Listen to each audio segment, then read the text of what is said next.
ఈ దినమునకు ఏర్పాటు చేయబడిన పాఠ్యభాగము ఆదికాండము 30వ అధ్యాయము 30వ వచనము. ఏర్పాటు చేయబడిన ఆదికాండము 30వ అధ్యాయము 30వ వచనం.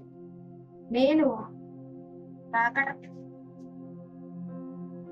రాకమునుపు మీకున్నది కొంచెమే, అయితే అది బహుగా అభివృద్ధి పొందాను.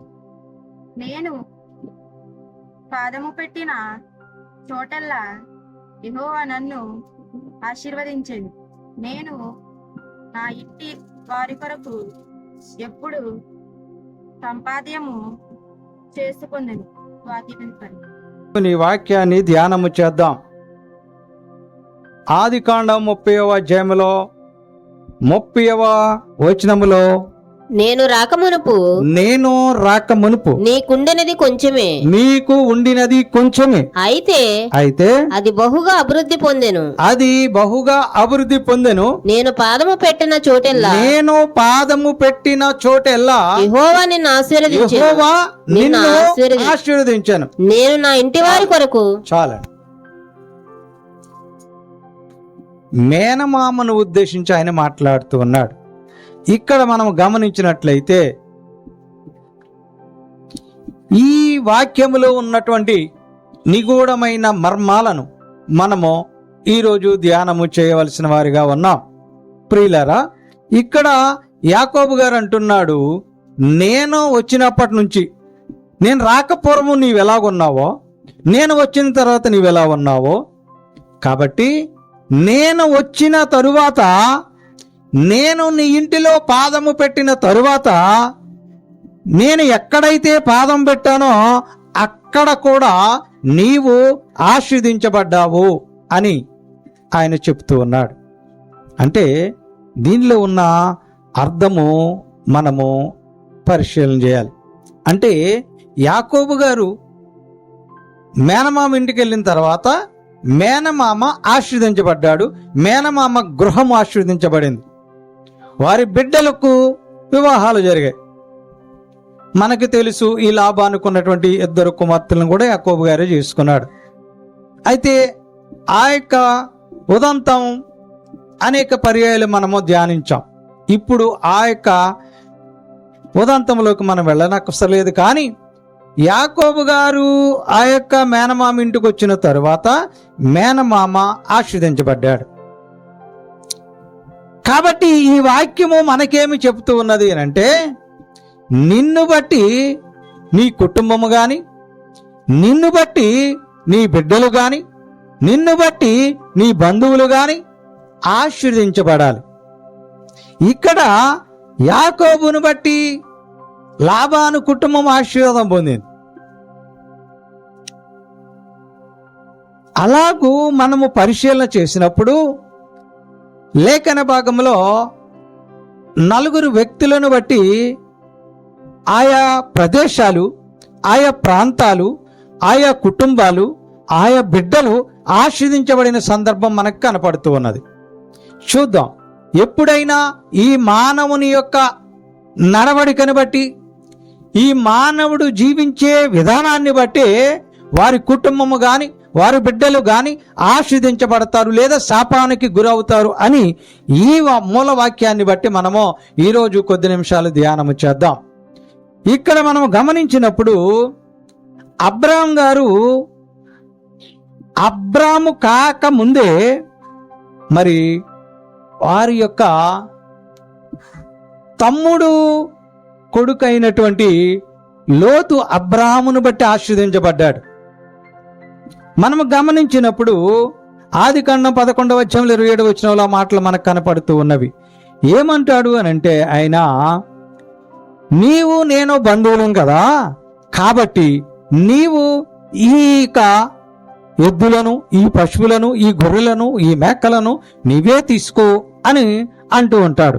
అంటే ఈ అబ్రహాముకి ఉన్నటువంటి 3 అన్నదమ్ములు అబ్రహాముకి, ఈ 3 అన్నదమ్ముల్లో చివరి వాడైనటువంటి హారాను కుమారుడు ఈ లోతు ఆశీర్వదించబడ్డాడు అని చెప్పబడుతూ ఉన్నది.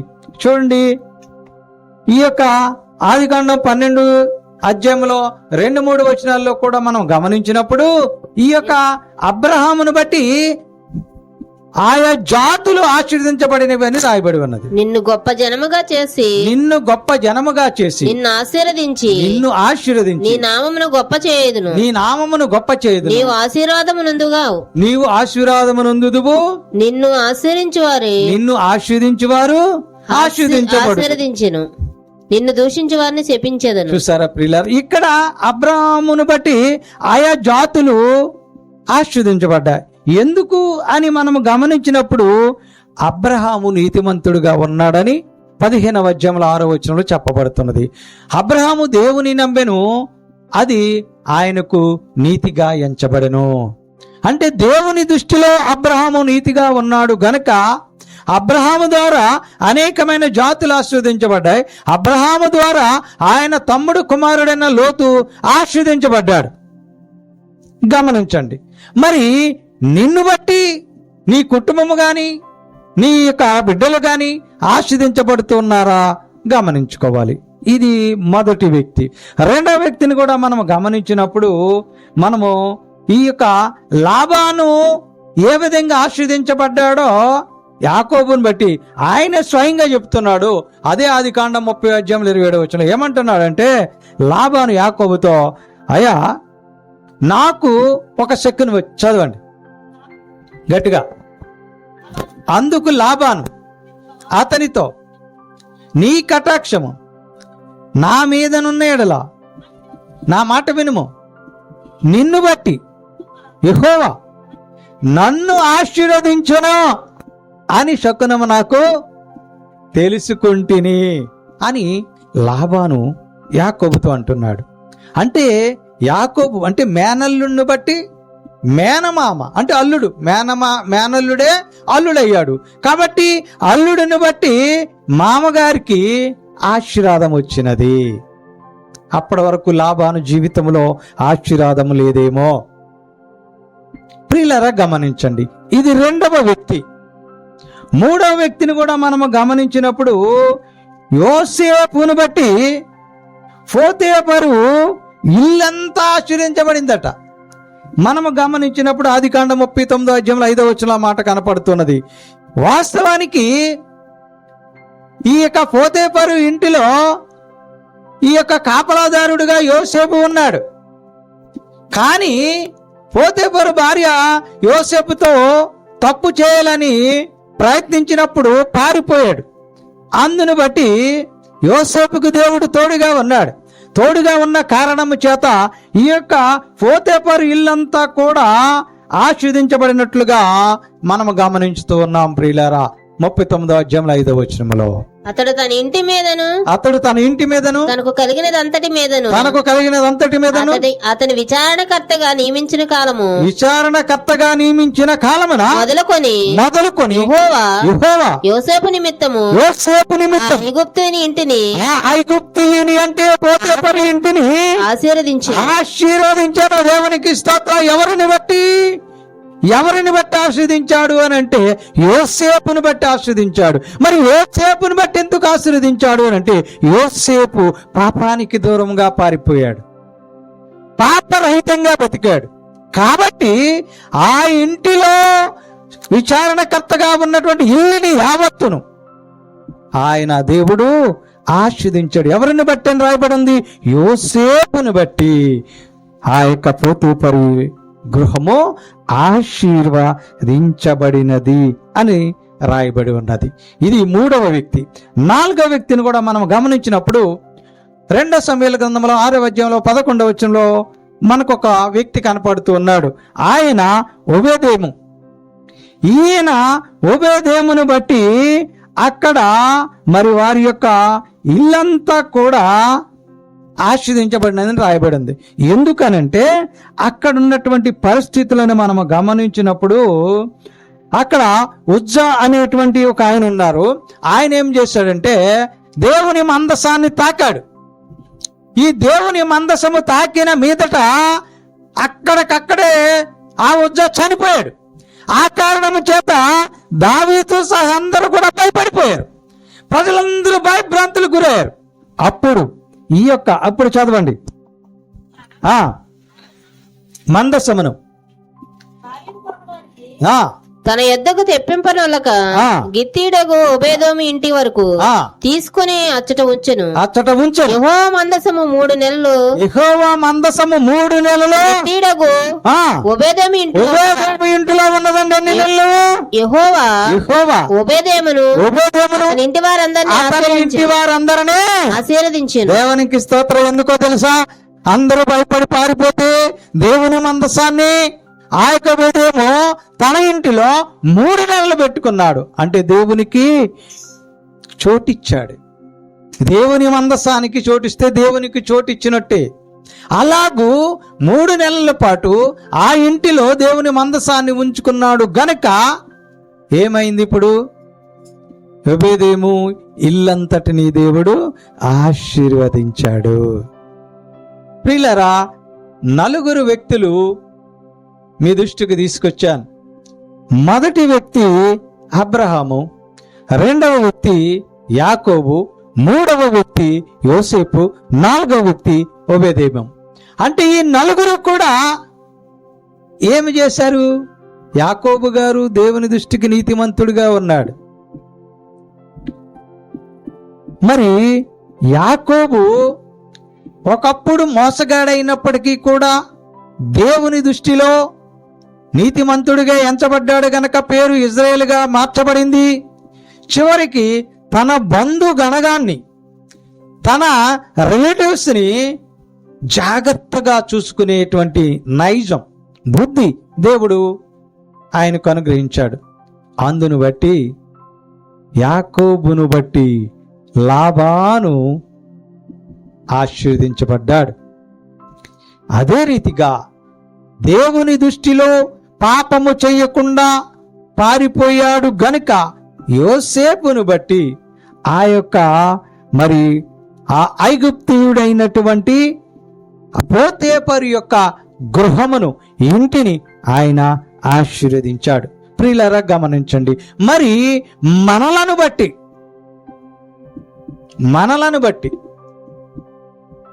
మన గృహము ఆశీర్వదించబడుతుందా? మన బిడ్డలు ఆశీర్వదించబడుతున్నారా? మనలను బట్టి మన బంధువులు ఆశీర్వదించబడుతున్నారా? గమనించాలి. మరి మనలను బట్టి ఒకవేళ ఆశీర్వాదమైన శాపమైన నిన్ను బట్టే అని ఈ వాక్యాన్ని బట్టి మనకి విశదమవుతూ ఉన్నది. మరి ఇక్కడ మనుషులను బట్టి కొందరికి ఆశీర్వాదం వచ్చింది, ఇదే మనుషులను బట్టి కొందరికి శాపం వస్తూ ఉన్నది. అది కూడా గమనించుదాం. చూడండి, ఆదామును మనం గమనించినప్పుడు ఈ ఆదాము 3వ అధ్యాయంలో 17-18 వచనంలో ఆది కాండంలో చెప్పబడుతుంది. ఆదాము చేసినటువంటి పాపము వలన ఏం పాపం చేశాడు? ఆయన దొంగతనం చేశాడా? వ్యభిచారం చేశాడా? నరహత్య చేశాడా? మరి ఏం పాపం చేశాడు ఆయన? ఏం పాపం చేశాడండి? ఆజ్ఞను అతిక్రమించాడు. అది ఘోరమైన పాపం. దేవుడు చెప్పిన మాటను వినలే. నీవి పండు తినొద్దన్నాడు, అయినా పండు తిన్నారు భార్యాభర్తలిద్దరు. కాబట్టి నేను నీకు ఆజ్ఞాపించిన మాటను నీవి వినలేదు గనక ఈ శాపములన్నీ నీ మీదకి వచ్చును అని రాయబడి ఉన్నది. ఈ శాపాన్ని ఎక్కడ తెచ్చిపెట్టాడు అంటే ఈయన ప్రపంచానికి తెచ్చిపెట్టాడు. ఈ ప్రపంచానికి తెచ్చిపెట్టిన కారణము చేత ఇప్పుడు మనమందరము శాపగ్రస్తులమైపోయాం. రోమపత్రిక 5వ అధ్యాయంలో 12వ వచనంలో చెప్పబడుతుంది, ఒక మనుష్యుని ద్వారా లోకంలోనికి పాపం వచ్చింది, పాపం ద్వారా మరణం వచ్చిందని రాయబడింది. అంటే ఇప్పుడు ఎవరి వల్ల వచ్చింది? ఇప్పుడు శాపము మనుషుల మీదకి ఎవరి వల్ల వచ్చింది? ఆదాము వల్ల వచ్చింది. ఆదాము ఎందుకు వల్ల ఆ శాపం వచ్చింది? ఆదాము వల్ల అంటే ఆదాము పాపం చేశాడు. ఆదాము చేసిన పాపం ఏంటంటే దేవుని ఆజ్ఞను మీరాడు, మాట వినలేదు. ఆ కారణము చేత శాపము వచ్చినది, లోకమంతటికి శాపము వచ్చినది. గమనించండి, మొదటి వ్యక్తి ఈ లోకానికి శాపం రావటానికి మొదటి వ్యక్తి ఎవరండి? ఇప్పుడు చెప్పండి, ఆదాము.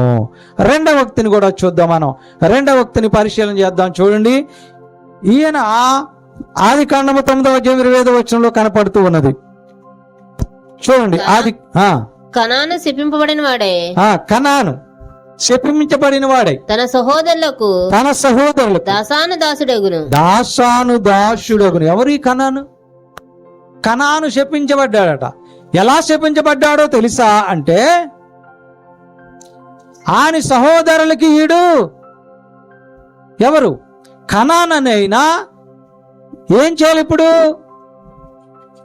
పాలేరుతనం చేయాలి. అంత శాపం వచ్చింది. ఎందుకు వచ్చింది? కనాన ఏం తప్పు చేశాడు? అసలు ఈ కనానైన ఎవరు అని మనం ఆలోచించినప్పుడు, నోవాహుకు 3 కుమారులు ఉన్నారండి. ఈ నోవాహుకు 3 కుమారులు ఉన్నప్పుడు, ఈ నోవాహు 3 కుమారులు మనము గమనించినప్పుడు, ఆయన షేతు, యాపేతు, షేము అని మనకి ఆ యొక్క నోవాహుకి 3 కుమారులు ఉన్నారు. అయితే జలప్రళయము తర్వాత, ఇది ఆదికాండం 9వ అధ్యాయంలో 20 నుంచి 27 వచనాల్లో రాయబడి ఉంది. జలప్రళయం వచ్చిన తర్వాత, జలప్రళయం నుంచి బయటపడిన తర్వాత ఈ నోవాహు గారు ఏం చేశారంటే, మందు తాగి, ద్రాక్షరసము తాగి మత్తుడైపోయి ఒంటి మీద బట్టలు కూడా లేని పరిస్థితి దిగజారిపోయాడు. అప్పుడు కుమారుడు ఏం చేశాడు అని అంటే, చూడండి ఆ మాటలు చదవండి. ఆదికాండం 9వ అధ్యాయము 20 నుంచి చదవండి. ద్రాక్ష తోట వేసాను,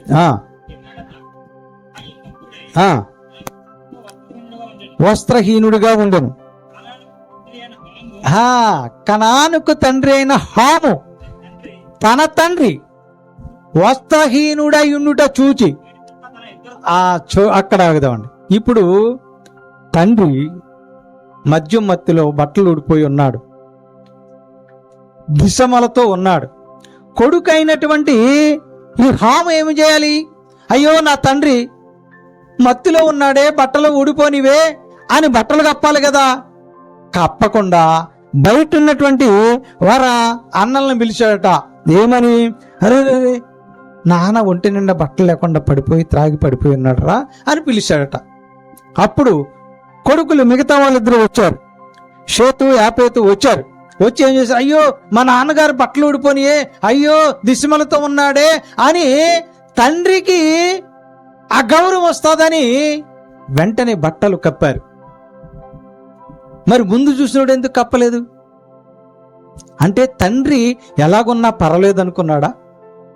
తండ్రి ఏమైనా పర్వాలేదు అనుకున్నాడా? ఆ తండ్రికి అవమానం ఇస్తే నాకేంట్లే అనుకున్నాడా?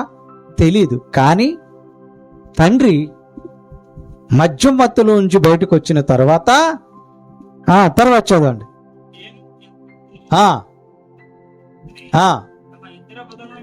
తమ 2 భుజముల మీద తండ్రిని వేసుకుని బట్టలు కప్పి దిశమలను చూడండి. ఆ తండ్రి దిశమలను చూడటానికి కూడా గౌరవప్రదంగా ఉన్నారు. అయ్యో నా తండ్రి దిశమలు నేను చూడలేము అని వెనకకు తిరిగి వారి దిశమలను బట్టలతో నోవహు యొక్క దిశమలను బట్ట కప్పినట్టుగా ఉన్నది. అయితే నోవహుకి ఆ మత్తు విడిపోయిన తర్వాత, బయటకు వచ్చిన తర్వాత అప్పుడు ఏం చేశాడంట? 25వ వచనంలో, కనాను శపించబడెను. ఈ కనాను ఎవరో తెలుసా? ఇప్పుడు మొట్టమొదటిగా తండ్రిని దిశమలతో చూసినటువంటి హాము కుమారుడు. ఇప్పుడు నోవహు బయటికి మత్తులోంచి బయటకు వచ్చిన తర్వాత కొడుకును బట్టి మనవణ్ణి శపించాడు. ఎవరినండి? ఎవరిని శపించాడు? ఇప్పుడు కొడుకును బట్టి మనవణ్ణి శపించాడు. ఏమని శపించాడు? కనాను శపించబడిన వాడై తన సహోదరులకు దాసుడగును. సమానంగా తన సహోదరులతో ఉండవలసిన వాడు శాపాన్ని తెచ్చిపెట్టుకున్నాడు. ఎవరి ద్వారా వచ్చింది ఈ శాపం? ఎవరి ద్వారా వచ్చిందండి శాపం? గమనించండి. ఎవరి ద్వారా ఈ శాపం పొందాడు కనాను? మీకు అర్థం అవ్వలేదు. ఎవరి ద్వారా పొందాడు శాపం? తన తాత శపించాడు. ఎవరిని? నోవహు శపించాడు మనవడని. మనవడిని ఎందుకు శపించాడు? మనవడేమి తప్పు చేశాడు?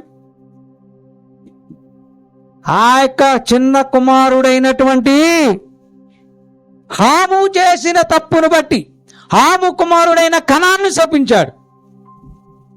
గమనించండి ప్రియులారా, తల్లిదండ్రులు చేసిన పాపము 3-4 తరముల వరకు బిడ్డలకు తగులును అని రాయబడింది వాక్యంలో. ఇప్పుడు తండ్రి చేసిన తప్పును ఎవరు శిక్ష అనిపిస్తున్నారండి? ఇప్పుడు కొడుకు అనిపిస్తున్నాడు. నోవహు కొడుకు ఎవరు? హాము. హాము కొడుకు ఎవరు? కనాను. ఇప్పుడు కనానికి శాపం వచ్చింది తండ్రి చేసిన తప్పు వల్ల. అక్కడ మనము ఇందాక మరి ఎవరైతే ఆశీర్వాదం పొందారో మనం గమనించినప్పుడు తండ్రులు చేసినటువంటి పనుల వల్ల బిడ్డలకు ఆశీర్వాదం వచ్చింది. ఇక్కడ తండ్రి చేసిన పనుల వల్ల బిడ్డకి శాపం వచ్చినది. ఇది మొదటి వ్యక్తి. శాపం పొందిన వారు మొదటి వారు కనాను. రెండవ ఆయన్ని చూద్దాం మనం. రెండవ ఆయన్ని కూడా మనం గమనించినప్పుడు పౌలు గారి జీవితాన్ని మనం ఆలోచన చేద్దాం. మొదటిది ఆదామును బట్టి లోకానికి శాపం వచ్చింది. రెండవది ఆ హామును బట్టి కొడుకుకు శాపం వచ్చినది. మూడవది పౌలును బట్టి దేశానికే శాపం వచ్చింది. చూద్దాం అది కూడా సౌలును బట్టి. సమూయేలు గారి గ్రంథంలో మొదటి సమూయేలు గ్రంథం 15వ అధ్యాయం 23వ వచనంలో ఒక మాట మనకు రాయబడి ఉన్నది.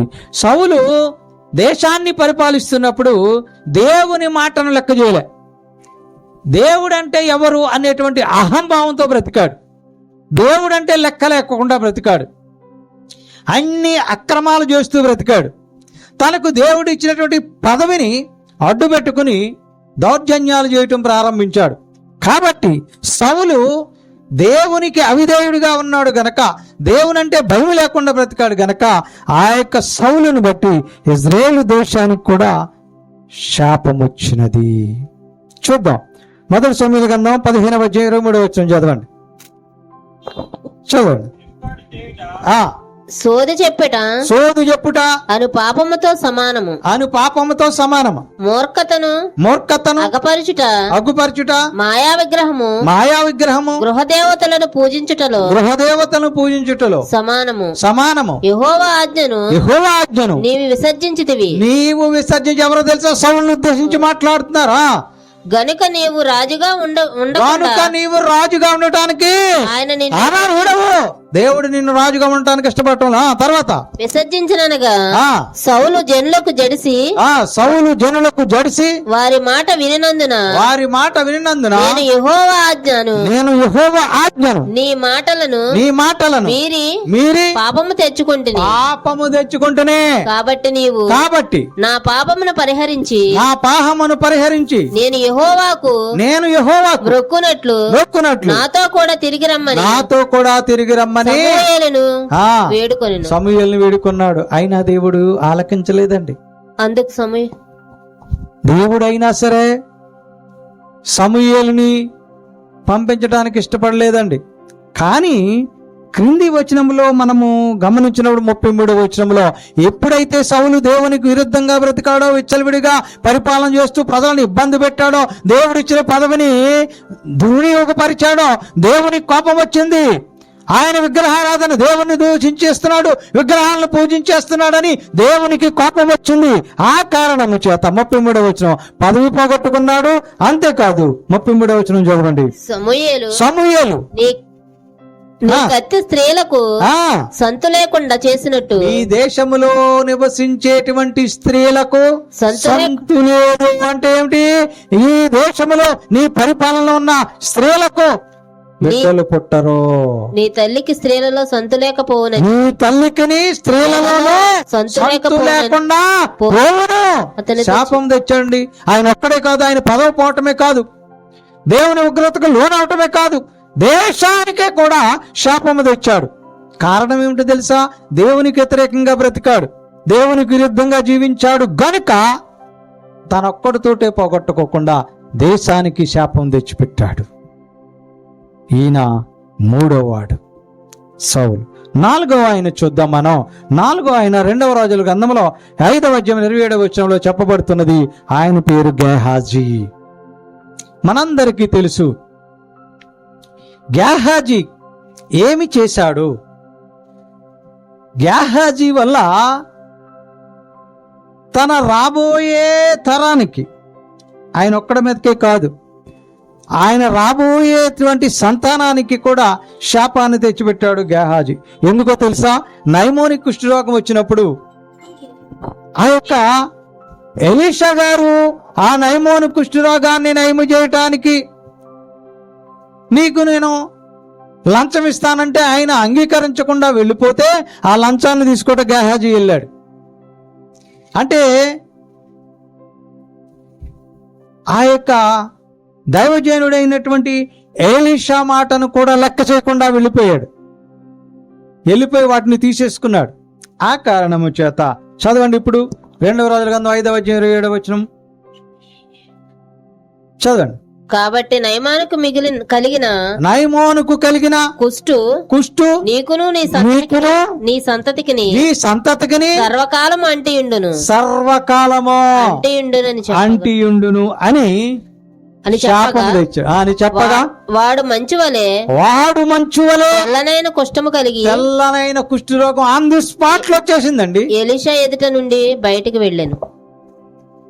దైవజనుడైనటువంటి ఎలీషా చెప్పగానే, శపించగానే గేహాజీ ఒళ్ళంతా కూడా తెల్లని కుష్ఠరోగం వచ్చేసింది. ఈ కుష్ఠరోగము నీకును నీ సంతతికిని అంటియుండును. ఎప్పటి వరకు? సర్వకాలము. కాలం ఎంత ఉన్నదో, ఏ కాలంలోనైనా ఎన్ని కాలాలు వచ్చినా నీ సంతతికి నీకు కుష్ఠరోగమే అని శపించాడు. కారణం ఏమిటో తెలుసా? లంచానికి ఆశపడ్డాడు, ప్రలోభానికి లొంగిపోయాడు, బంగారానికి డబ్బుకు ఆశపడ్డాడు. ఎలీషా గారు చెప్పినా కూడా మార్గ మధ్యంలో అడ్డుపడి, మా వాళ్ళు అలాగే చెప్తారులేండి, నేను నచ్చజెప్పి ఇచ్చేస్తానండి అని మన పరివాహక భాషలో మీకు అర్థమయ్యేలాగా చెప్తున్నా, తీసుకుని వెళ్ళిపోయాడు. అది తెలిసినటువంటి ఎలీషా శపించాడు. గెహాజీ కుష్ఠరోగం వచ్చింది. ప్రియులారా గమనించండి, ఇప్పుడు నీ సంతతికి, నీ బిడ్డలకు, నీ కుటుంబానికి, నీ బంధువులకు ఆశీర్వాదం కావాలా, శాపం కావాలా? ఆశీర్వాదము, వారి వల్ల ఎదుటి వారికి ఆశీర్వాదాన్ని తెచ్చిపెట్టిన 4 వ్యక్తులు మీకు చూపించాను. వారి వల్ల దేశానికి, కుటుంబానికి, వారి సంతతికి శాపము తీసుకొచ్చినటువంటి 4 వ్యక్తులను మీకు చూపించాను. మరి ఇప్పుడు ఈ యొక్క వాక్యాన్ని విన్న మీరు ఆశీర్వాదాన్ని, శాపాన్ని రెండు మీ ముందు పెట్టాం గనక ఏది కావాలని మీరు కోరుకుంటూ ఉన్నారు? నీ ఒక్కడవే ఆశీర్వాదం పొందుతావా? నీ కుటుంబానికి ఆశీర్వాదం వద్దా? నీ బంధువులకు వద్దా? యాకోబు ద్వారా మేనమామకు ఆశీర్వాదం వచ్చింది, మరి నీ ద్వారా నీ బంధువులకు ఆశీర్వాదం కావాలి కదా. యోసేపు ద్వారా అన్యజనులకు ఆశీర్వాదం వచ్చింది, మరి నీ ద్వారా అన్యజనులకు ఆశీర్వాదం కావాలి కదా. మరి ఆశీర్వాదం కావాలి అని అంటే నేను బాగుండాలి, నా కుటుంబం బాగుండాలి, నా బిడ్డలు బాగుండాలి, మాకే ఆశీర్వాదం కావాలనుకుంటున్నారా? మీ బంధువులకు కూడా ఆశీర్వాదము ఇవ్వాలని మీరు అనుకుంటున్నారా? అంటే నీ ప్రవర్తన వల్ల, నీ నడవడిక వల్ల ఈ ఆశీర్వాదం అనేది నీ కుటుంబానికి, నీ సంతతికి, నీ బంధువులకు వస్తాది అని చెప్పబడుతూ ఉన్నది. ప్రియులరా, అలాగూ రావాలంటే ఉభయదేము దేవుని యొక్క మందసాన్ని ఇంటిలో పెట్టుకున్నట్టుకు నీ ఇంటిలో దేవుడు ఉండాలి. మరి నీ ఇంటిలో దేవుడు ఉన్నాడా? నీ ఇంటిలో దేవుడు ఉన్నట్టు నువ్వేమన్నా నిరూపించగలవా? దేవుడిని ఇంటిలో ఉన్నట్టు నీవు చెప్పడానికి ధైర్యం చేయగలవా? అయ్యో, నా ఇంటిలో యేసు ప్రభు ఫోటో ఉంటే నా రేషన్ కార్డు తీసేస్తారేమోనండి. కాకులతో ఆహారం పంపించిన దేవుడు నిన్ను పోషించలేడా? చాలా మంది అంటారు, ఈ వాక్యాన్ని కోట్ చేస్తూ ఉంటారు. ప్రియ విశ్వాసులారా, ఆలోచన చెండి.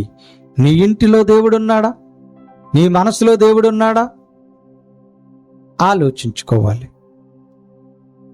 అబ్రాహాములాగా నీతిమంతుడిగా ఉంటే ఆయన తరువాతి జాతులన్నిటికీ ఆశీర్వాదం తెచ్చిపెట్టాడు.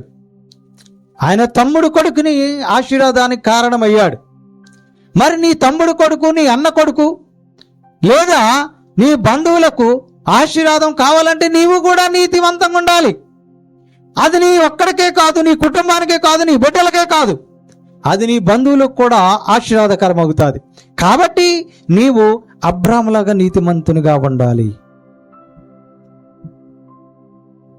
యాకోబులాగా బంధువులను ఆదరించేవానిగా ఉండాలి. యోసేపులాగా పొరుగువారైనప్పటికీ కూడా వారికి సహాయం చేసేవానిగా ఉండాలి. ప్రియ విశ్వాసులారా, ఉభయదేములాగా దేవునికి మరి చోటిచ్చేవానిగా ఉండాలి. అప్పుడు నీవు ఆశీర్వాదం పొందుతావు. నీతో పాటు నీ ఆశీర్వాదం నీ యొక్క బంధు గణగానికి వస్తుంది, నీ తోబుట్టువులకు వస్తుంది. ఒకవేళ నీవు అలాగు లేకుండా ఉంటే, దేవుని మాటను విడనాడితే, దేవుని మాటను నీవు లెక్క చేయకపోతే, ఆదాములాగా మనము కూడా శాపగ్రస్తులం అవుతాం. మరి ఇప్పుడైనా ఇకనైనా నీవు ఆశీర్వదించబడాలని కోరుకుంటున్నావా? ఇప్పుడైనా ఇకనైనా నీ బంధువులను, నీ కుటుంబాన్ని, నీ బిడ్డలను ఆశీర్వదించేలాగా నీ క్రియలు ఉండాలని నీవు ఆశపడుతున్నావా? నిన్ను బట్టి నీ బంధువులు, స్నేహితులు, శ్రేయభిలాషులు ఆశీర్వదించబడతారు.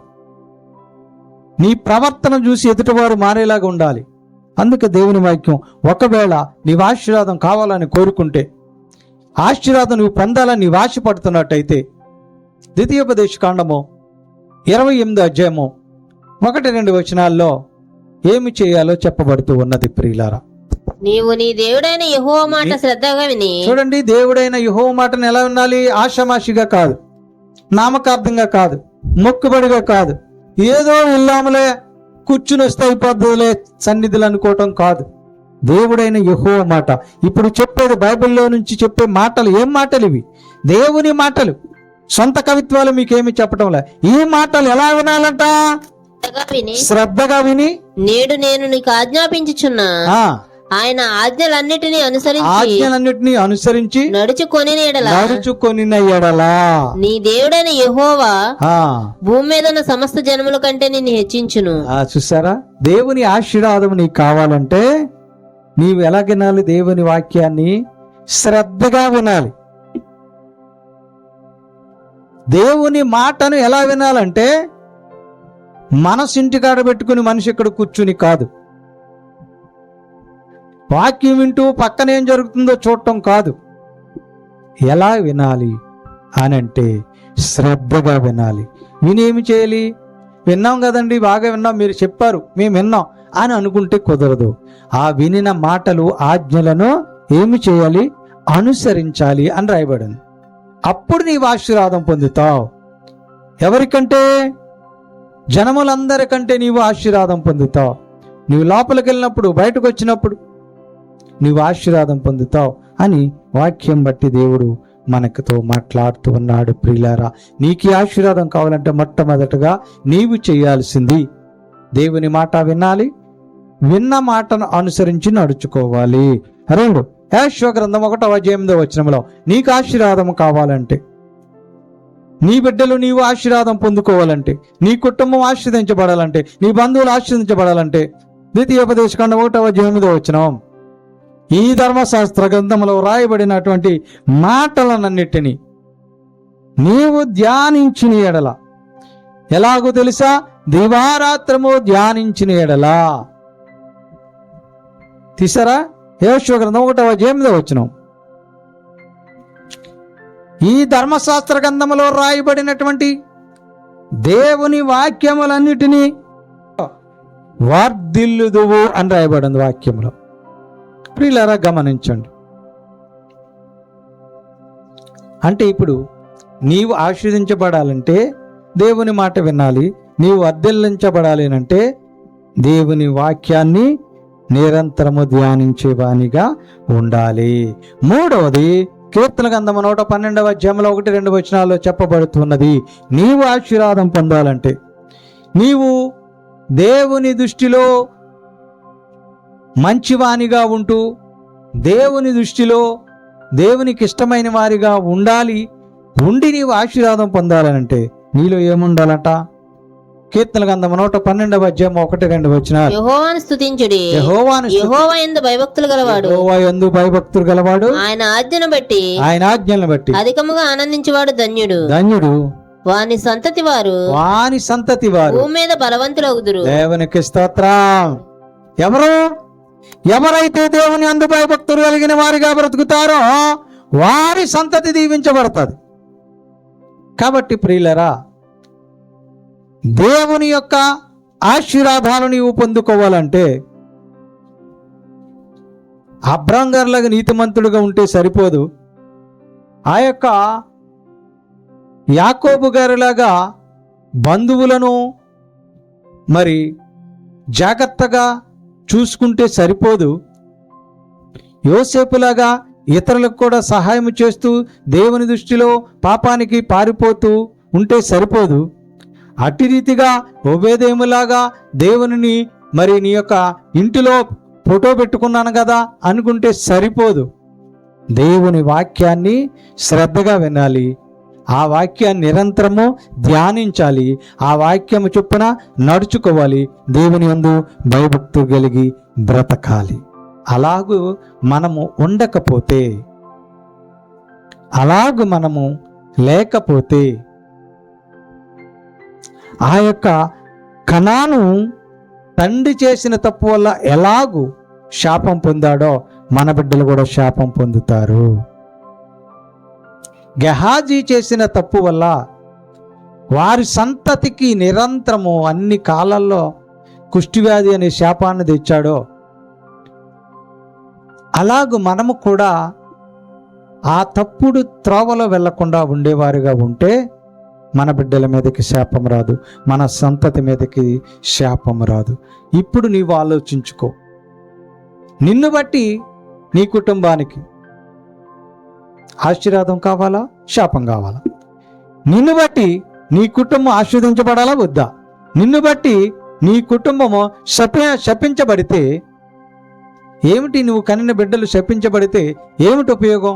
నీ బిడ్డలు శాపానికి గురి అయితే ఏమిటి ప్రయోజనం? నువ్వు కని ఏమి ఉపయోగం ఉన్నది? నీవు అనుకోవచ్చు, నా బిడ్డలను ఉన్నత శిఖరాలు అధిరోహించేలాగా నేను చూడాలని నీవు అనుకోవచ్చు. కానీ నీ పాపము, నీ నడవడిక, నీ ప్రవర్తన బిడ్డల మీదకి శాపంగా వస్తున్నది. అందుని బట్టి ప్రియ సహోదరి సహోదరులారా, ఇప్పుడైనా ఇకనైనా ఆలోచన చేయండి.